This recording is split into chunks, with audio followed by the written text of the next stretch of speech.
the summer of 2016, in the city of Bel Air, Texas, a stone's throw from Houston, Dawn and Antonio Armstrong were both attacked by an unknown assailant, both of them shot while sleeping in the dead of the night.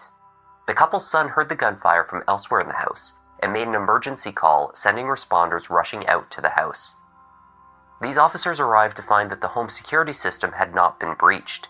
No one had entered or left the house for hours. The killer must have already been inside.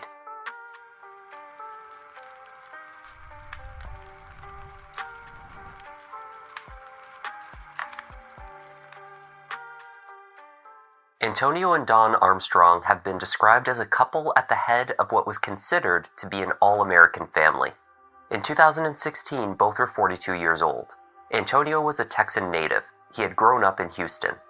Antonio had studied at Texas A&M under a full scholarship to play football, before going on to the NFL, where he was a linebacker for the Miami Dolphins in the mid-1990s. Ankle injuries ended his career before he could get much playing time, but he moved on to play professionally in the CFL, the Canadian Football League, for 6 years. He and his wife Dawn co-owned and ran First Class Training, a gym in Bel Air. Antonio doubled as a personal trainer, motivational speaker, and a general health and fitness advocate. I want you to pick back up those visions and those dreams that you once had. By all accounts, it was a very happy marriage. The couple were parents to 3 children. Josh was the eldest. He was Dawn's son from a previous relationship. By 2016, Josh was a college student. He had also developed a close relationship with his stepfather and was extremely close to his younger siblings, 16-year-old Antonio Jr., known as AJ, and 12-year-old Kara. AJ was a football player himself and was known as the big man on campus. He and his sister still lived in the family home with their parents.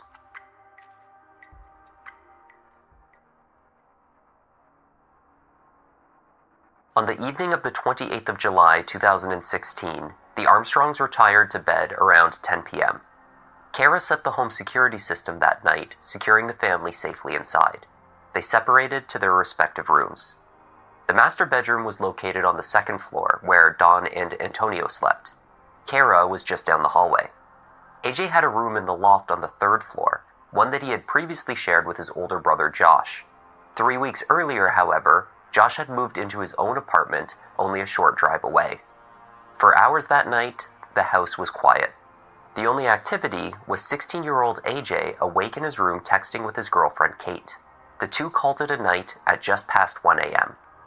The events of the next hour would change all of their lives forever. At 1:40 a.m., AJ called 911 emergency. He told the dispatcher that he heard gunshots in the house. He then descended to the 2nd floor and noticed that the door to his parents' bedroom was ajar. They never leave it open, even a crack, AJ said. He did not enter the room. Do you require medical assistance? Yes, AJ said.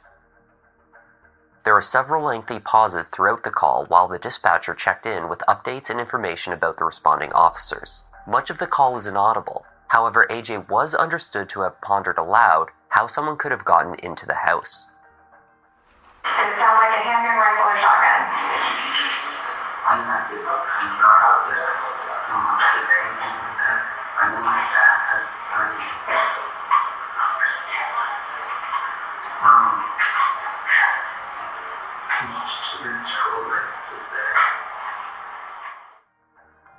In another barely distinguishable whisper, in response to the dispatcher, AJ notes a ringing that he has in his ear.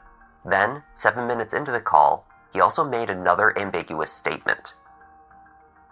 Okay, can you hear anything else that's going on?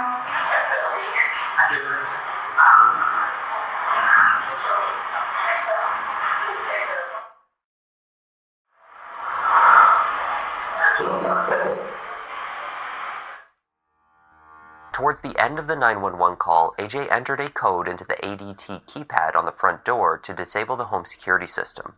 The call lasted 16 minutes in total. Then, AJ is heard opening the door. He and Kara walked out to meet law enforcement. Responding officers entered the house and performed a walkthrough to confirm that no individuals were inside aside from Dawn and Antonio. This was verified within minutes.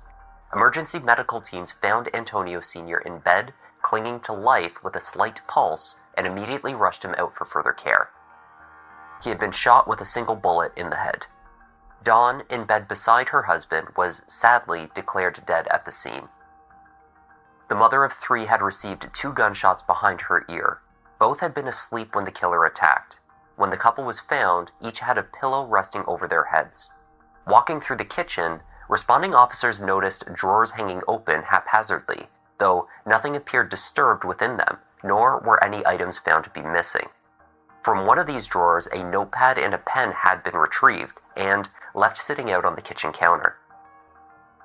On the note, someone had roughly scrawled, "I've been watching you for some time. Get me?" The writer had gone over each capitalized letter a few times, as though to conceal the handwriting. Also on the counter was a gun, later to be confirmed as Antonio Sr.'s own handgun, a .22 caliber pistol, and the murder weapon. He was known to have kept the gun in the drawer of his bedside table, just as AJ had recalled when speaking with 911 dispatch. Investigators determined that the gun had been retrieved next to Antonio while he slept. The evidence indicated that Dawn had been shot first, twice, and very closely together. Then the shooter turned to Antonio, perhaps, they thought, because the initial 2 shots had caused him to awake, prompting the killer to shoot Antonio Sr. as well. The initial assessment of the scene yielded an obvious suspect. The home security system had sensors on every external door as well as motion detectors to catch movement inside. None of the door sensors had been triggered. All windows were locked with their screens still secured. It would have been impossible for the killer to go out through a window. There was no sign of forced entry. 2 family members had been shot using a gun that had already been inside the house, and that remained inside the house when law enforcement arrived, not carried away by the killer. 2 individuals walked out. 12-year-old Kara, who had just been awoken by her brother as recorded while he spoke to the 911 dispatcher. That left only 16-year-old Antonio Jr. AJ was handcuffed and placed in the back of a police cruiser. In the early morning hours, AJ was questioned by investigators from the Houston Police Department. HPD officers remarked that AJ appeared emotionless throughout this period. They did not see him shed a tear over the loss of his mother. His father was in critical care, fighting for his life. HPD felt certain that, given the circumstances, AJ must have been the shooter. They began to piece together the context and their case by asking AJ to explain his relationship with his parents. The interview audio was recorded, but not captured on video. You get along with your mom, get along with dad, no problems, no Me and dad was really close. And then me and my mom,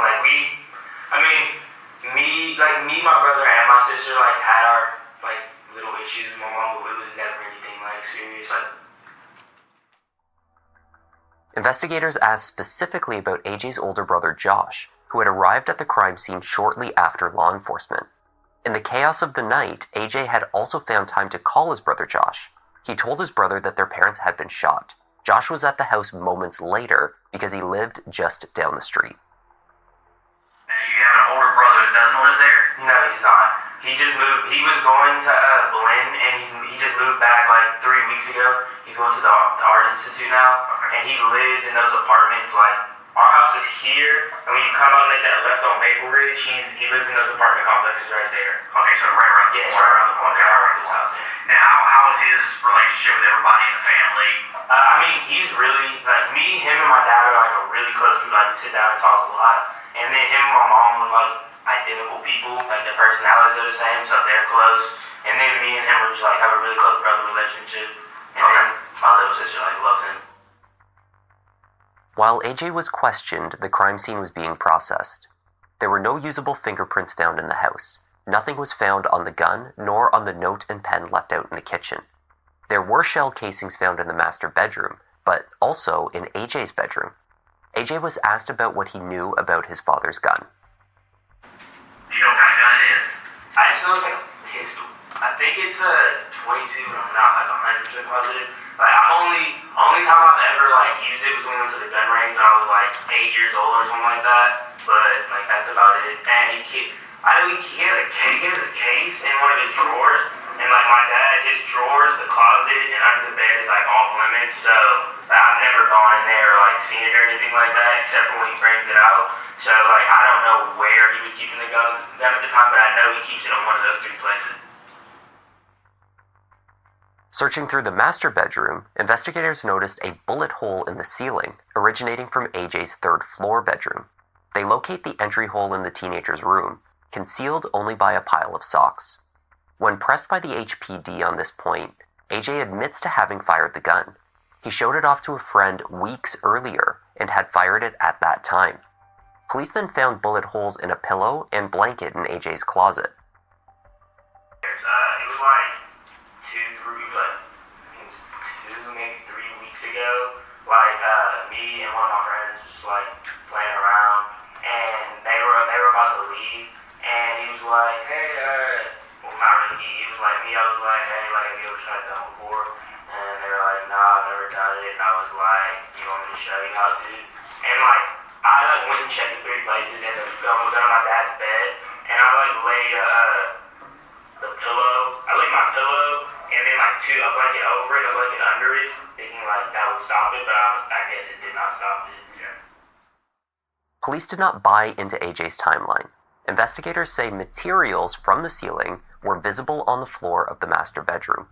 This indicated that the bullet could not have been fired weeks earlier. If that was the case, surely someone would have noticed. You're explaining the way around that you shot to the floor 2 or 3 weeks ago when we've got fresh sheetrock on the ground and we've got a round still laying on the ground. I mean, your parents use that room constantly. They're going to notice. If your dad's going to notice an mark on the carpet, he's going to notice. That's why I'm saying it doesn't make sense, because it wasn't in his past. I'm pretty sure it wasn't in his past week. If it wasn't this week, then it was last week.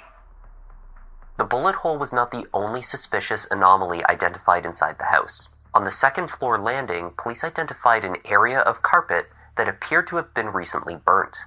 It was not a large marking. The burn mark seemed to have been made from a single match that was stifled without catching a flame. The area around the burn mark smelt strongly of gasoline. Was the carpet burnt? That was Tuesday. Okay. Did you spill anything on the floor before? No, I didn't spill anything on the floor. That's the thing that was like confusing to me. I didn't spill anything on the floor. What's the bottle of rubbing alcohol that's empty in your bedroom? I don't know. I'm just asking because the other investigator that was out there says that the floor out there smells like Excel, which is like sometimes. Yeah, I know, like that. Like that. Yeah, right. That's what because me and my dad, when like it happened, we both said that it like smelled like gas somewhere, and we didn't know where it was coming from. Investigators speculated that in the days before the murders, AJ had been attempting to set fire to the second floor landing, just at the entrance of the stairs, which would block access out of the house to anyone in the rooms on that floor. They also believed that the bullet-holed pillow and blanket were evidence of a test run of the shooting. This test would gauge how noisy the gun was. Could the shots be heard from Kara's room, loud enough to wake her, for example? Antonio Sr. passed away in hospital. His son stood accused of 2 counts of capital murder and was released on a $200,000 bond. AJ's motive remained murky at best, but if the alarm system was to be trusted, the case against him appeared, at least on the surface, to be a slam dunk. But was it? There were issues with the physical evidence. If AJ had been the shooter that night, there was nothing more than this circumstantial evidence linking him to the gun. AJ did not have gunpowder residue anywhere on him, his hands, arms, or clothing. There was no blood spatter either. None of his parents' blood was on AJ's person or caught in his hair. Bloody clothing was not found anywhere in the house. Had the 16-year-old been savvy enough to thoroughly clean himself and the scene, there were no indications left of any cleaning products in any sinks, showers, or drains. DNA was found on the notepad and on the gun. This DNA matched to the Armstrong family, but could not be isolated to a single individual. This was also the case with DNA extracted from elsewhere in the house. The teenager had lied to police about playing around with his father's gun to impress a friend. He blamed his younger sister for the mess on the stairway, but he insisted that someone had entered the house that night, and He claimed to have seen that person, a man, running away from him and wearing a mask. That's when I came down and I kind of looked, because you know how it has the little, it goes down, like you can peek real quick and see like what's like going on from my stairs. And like I saw someone like coming out, so I just took off back upstairs and went straight to my closet, and that's when I called her. Wait, did you physically see somebody? No, like, I saw him running. Is it he or she? Or? It was definitely a guy. It wasn't a girl. There wasn't like long hair or anything like that. I mean, they had it was like a mask, and like you could only see the eyes and the mouth. But he looked like a black guy. But I'm not like 100% positive. But I'm pretty sure it was an African American, and like I'd say like 6 feet maybe. So how do you feel right now? Can you talk to us about how you're feeling? If convicted, A.J. Armstrong faced an automatic life sentence without the chance of parole for at least 40 years.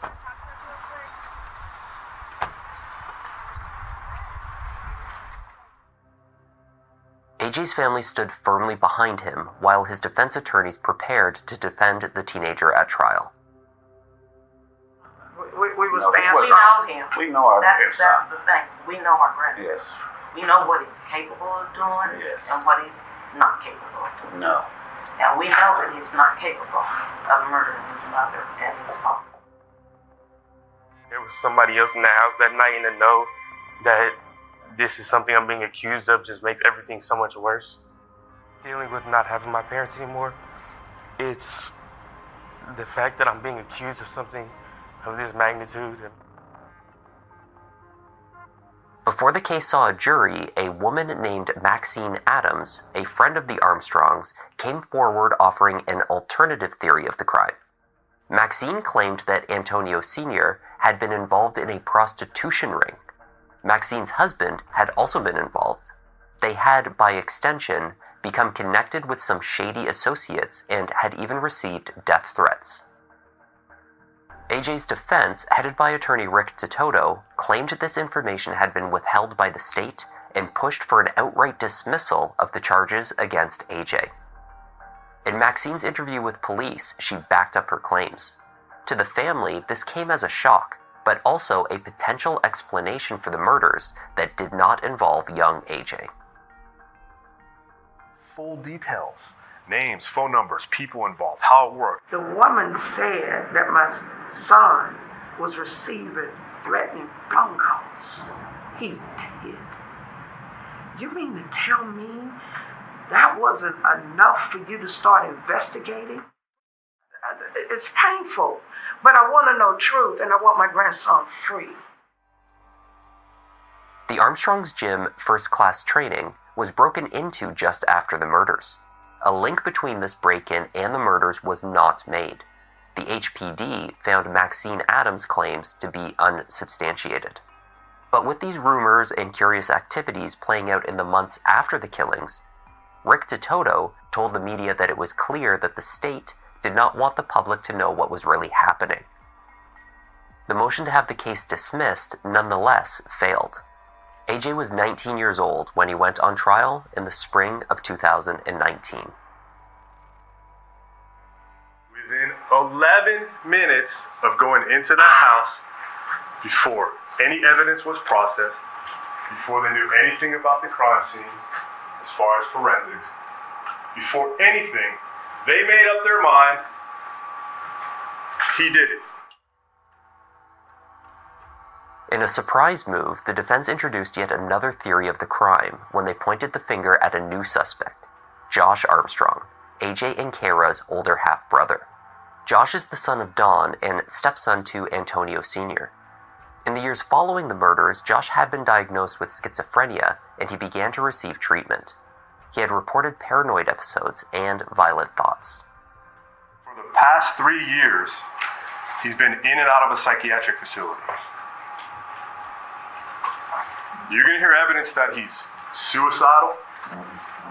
You're going to hear evidence that he's homicidal. You're going to hear evidence that he's catatonic. You're going to hear evidence that he has a woman in his head that he's trying to kill. Jurors heard from Hannah Pylon, Josh's ex-girlfriend, who had been living with him at the time of the murders. She was asleep when the shooting had taken place. Josh was at home when she awoke, but she was unable to verify his whereabouts for the hours earlier.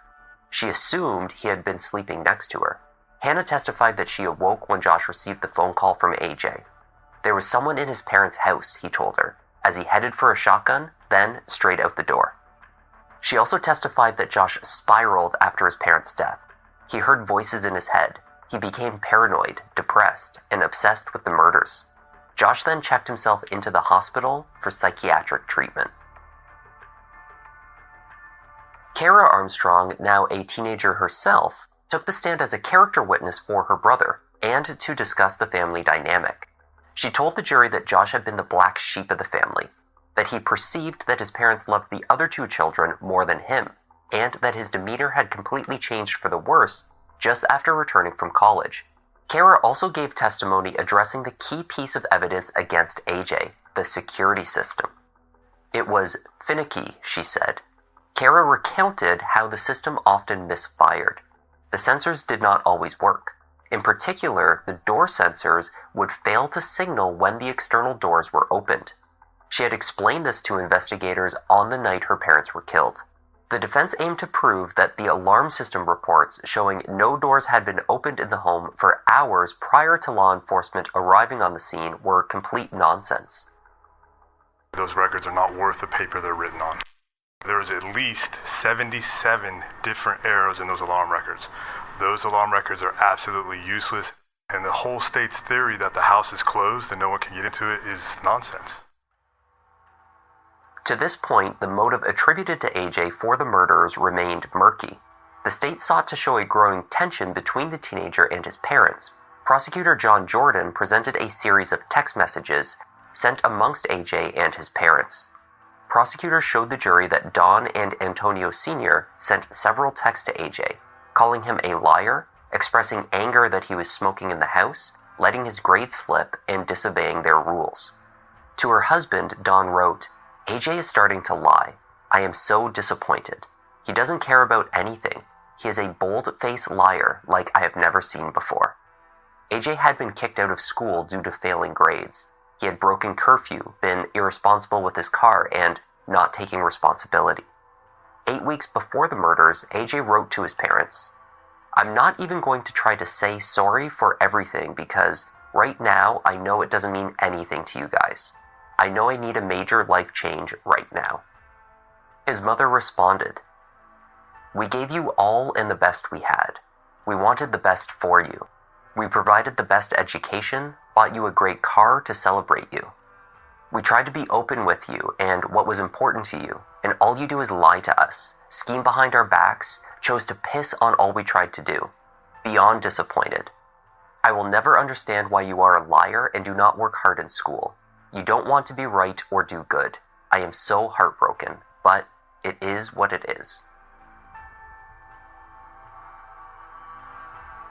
Although some exchanges showed a growing tension between the Armstrongs and their teenage son, others showed the opposite. On occasion, Dawn and Antonio offered praise to AJ for his efforts. His attorneys argued that his messaging history is not one of a homicidal son, just a regular teenager, flirting with his girlfriend, misbehaving, and having disagreements with his parents. 90 minutes before this happened, he's in bed flirting with his girlfriend, talking about how I love you, how I want to get married. I mean, that's totally inconsistent with someone who's angry, suicidal, homicidal. The jury heard over 39 hours of testimony. At times, the proceedings were emotional. AJ's former football coach, who was a close friend of Antonio Sr., broke down on the stand while speaking of his affection towards both father and son. AJ himself collapsed with his head in his hands while the court was shown autopsy photos of his parents. AJ did not take the stand in his own defense. Jurors deliberated for over 19 hours over the fate of Antonio Armstrong Jr. Over 3 days while they deliberated, the jury passed multiple notes to the judge, stating that they were hopelessly deadlocked. It is improbable the jury can reach a verdict, and accordingly, because of that, the court declares a mistrial.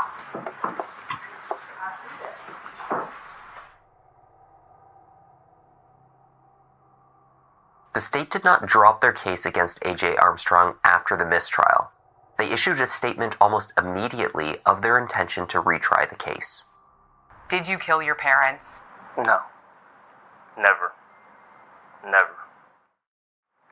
Being in this situation and just that being a constant reminder that someone would even think that it's something that I would do. Like, it's just, like, it hurts. It's frustrating. The second trial was delayed due to the pandemic and would not commence until 2022. By that time, AJ was 23 years old and had become a father himself. His son, Hendrix, was also given the second name Antonio after both his father and the grandfather that he would never know. His girlfriend, Kate, had stood by him since 2016 and would again take the stand to testify in his defense. There were changes this time around. The security video of the burglars breaking into the Armstrongs' gym after the murders was excluded from evidence. However, AJ's defense had gained support of their theory that it was the other son, Josh Armstrong, that was the shooter. Medical records from the elder son had been obtained and presented to the jury. The records showed that Josh had claimed to have witnessed his parents' murders. His own words placed him in the room that night. To the defense, this was tantamount to a confession. But the prosecution interpreted these statements as nothing more than a symptom of his mental illness. There were no signs to anyone of mental illness before these murders. In their interpretation, the murders had served as the trigger for Josh's schizophrenia.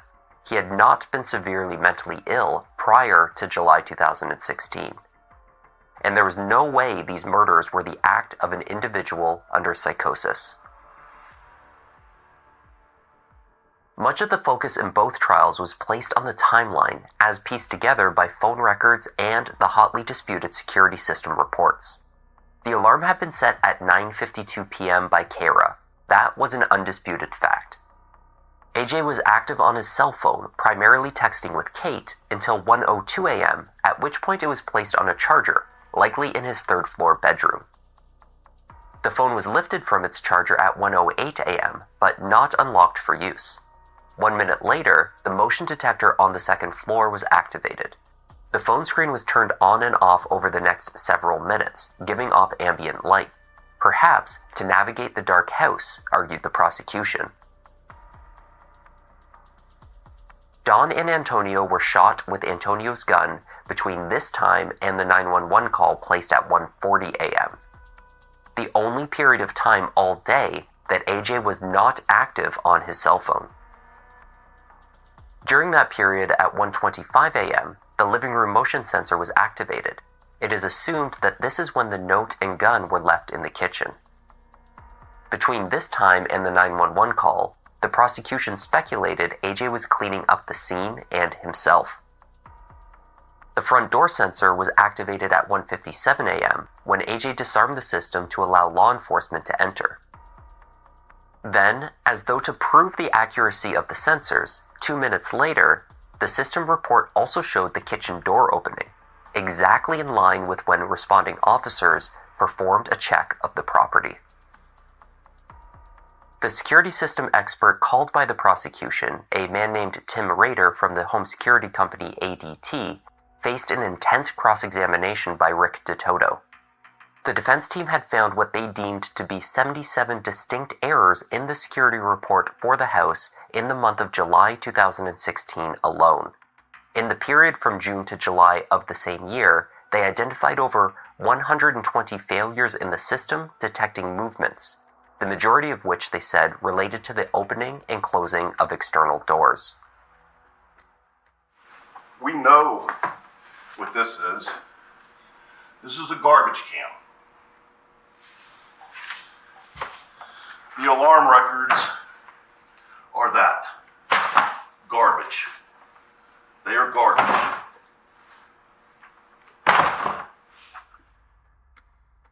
They further pointed to statements from Kara and others that the garage door would not always completely close.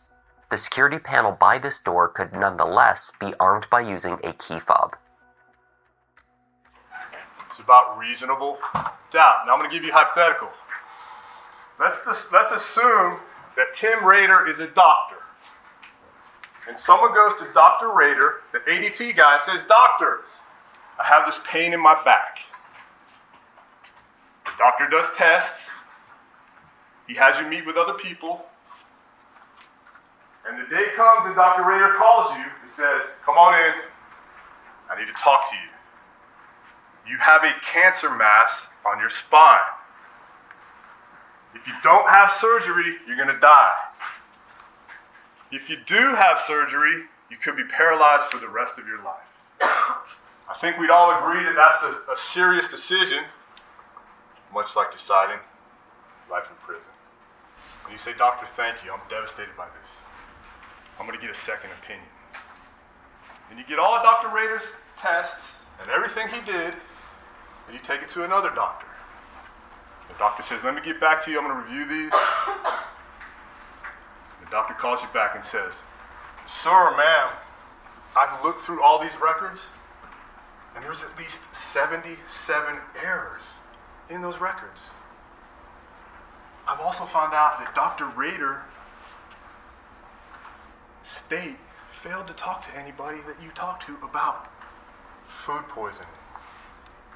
There's some notes in here that say you could have food poisoning. We need to look at it. They should ask the patient what he had to eat, what he or she had to drink." But Dr. Rader ignored that. And the second doctor says, "Look, I just think you had a case of food poisoning.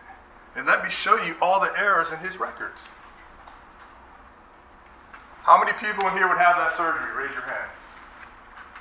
Raise your hand. Prosecutors, court staff, how many people in here would have that surgery? Why? Sergeant Dagnall didn't even raise his hand. He's sitting right there.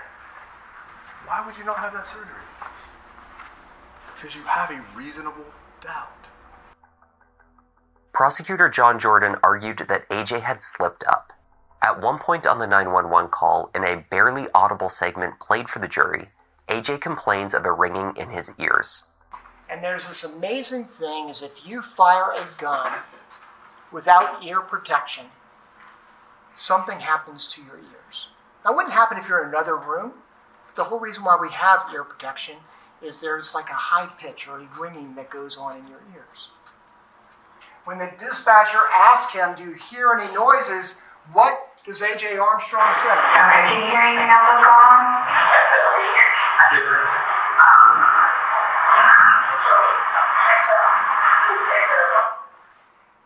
It's not even like he's talking to her. He's whispering it slowly to himself. He's saying, "It's high-pitched in my ears." This one statement is a confession. There's only one reason why you would have a high pitch in your ears is because you just fired a firearm inside of a home. The state also emphasized what they argued was a foolish and unbelievable story told by AJ. 5 full hours had passed before he told the HPD that he had seen a masked man in the house. On the 16-minute call to 911, he told the operator only that the door to his parents' room was opened a crack. He was telling a story, like one from a movie. All signs seemed to point to AJ as the killer, but just like a movie plot, there was an unlikely twist. It was the one-armed man that did it, argued the prosecution.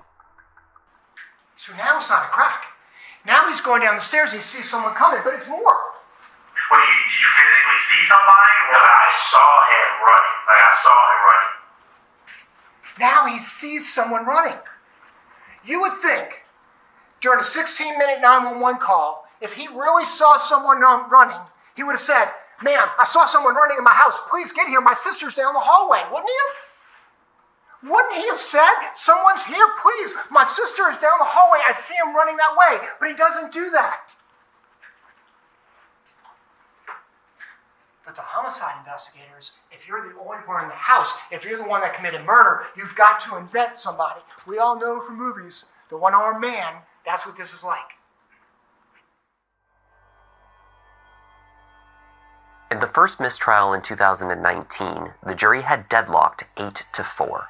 8 jurors voting to convict, and 4 believed AJ was not guilty. In November 2022, the jury deadlocked again. This time, the numbers were in the reverse, favoring the defense. It's time to free AJ.